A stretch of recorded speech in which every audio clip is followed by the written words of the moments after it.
When they are passionate, there's no one better. They work hard, they work all hours of the day, work for weeks. If they're not passionate, good luck with that. There's things that individual managers can do that really don't cost any money and don't take a lot of time, in fact. One of them is constant feedback. The old model of once a year performance reviews is going away. It's happening in everyone's workplace. What's the point of that? Well, if you think about millennials, they get feedback every half hour. Somebody likes their post. They check Amazon, there's feedback there. Feedback is a constant reality of they post to a blog, they get feedback on that. It's constant. So what, I wait for a year and then you tell me how I'm doing? Why? With this work-life integration, they come to work expecting to find meaning and purpose in their work. It used to be your meaning and purpose was outside of your work, and that was with your family, with your community, all those, your volunteer activities. That's not the case anymore.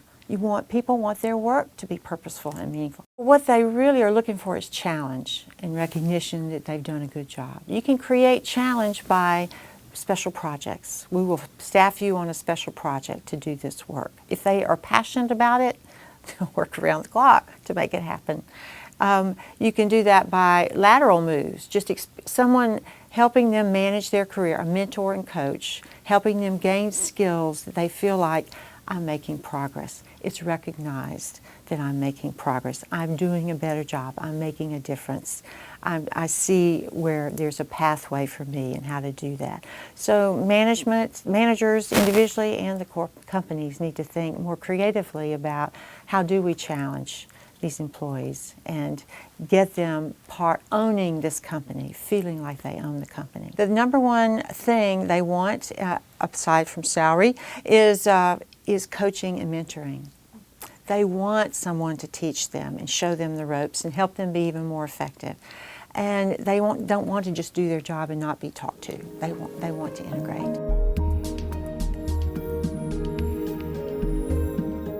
They come in, they seem entitled, that they're expecting to get broad exposure to everyone in the company and enhanced responsibility immediately. After 6 months, they're wondering when their next promotion comes, whereas they're talking to people who've worked 5, 10 years to get where they are or longer. So it rubs people the wrong way, it makes them feel entitled. They also seem very eager to jump ship if they get a better offer. So turnover is an issue that employers are worried about, and because you invest time and money and training and getting someone up to speed and they leave, it's a problem. Just this general lack of respect, shall I say, for experience, it comes across from millennial employees. And it's been a real issue. My work has found that there's reasons why they're different from the Gen X or the baby boomers. There's reasons why they come in feeling that way. And it leads to some compelling evidence that you do in fact need to train them and treat them differently. And it's not enough just to say, hey, I worked my way up from the trenches, I've been at this company 25 years, you should do the same. That's not going to work. They are digital natives. They grew up with a computer at their fingertips. They learned to play on the computer and work on the computer before they learned to ride a bike.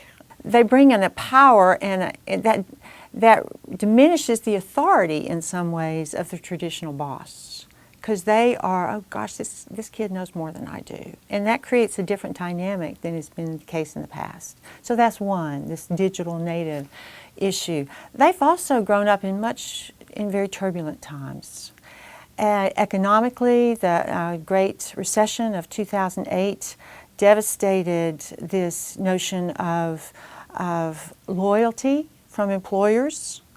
Now, employers want loyalty from employees, but when business is tough, we all know you've got to make some tough choices. And thousands and millions of layoffs doesn't leave millennials feeling like, well, they're going to support me for the long run. And they feel like as long as it's good for me and good for them, we have a match. But if it's not good for either of us, some months out the door. It totally is a shift in mentality. It's due to the erosion of respect for authority. The other issue that is very different than past generations is millennials tend to want more flexibility in their work. The lines between work and home and work life are blurred because we have instant access to technology. Check your email. Everyone in the workforce tends to check their emails all the time, right? Before they go to bed. Well, millennials grew up with a thing in their hand. They're always checking. So they're working in what boomers would consider their family time. They're working all the time. So it's not work-life balance so much for them as work-life integration. That's a different thing. So, okay, I'm coming in at 10 o'clock today, but I worked till midnight last night at home doing stuff for you. So don't expect me to punch the clock at 8 a.m.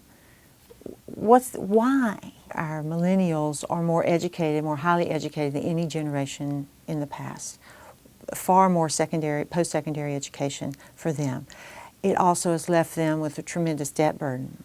The totals are staggering, $1.3 trillion, but on an individual level, if you do the math, it's $30,000 of debt per student who graduates.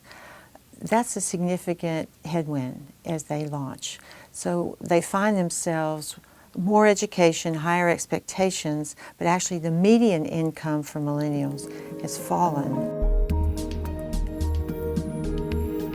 How can you make your boss's job easier? How can you make your team's work more effective? Yes, you need to get what you need and what you want, but there's a way to do that where it's clear that you're adding value, not just claiming value.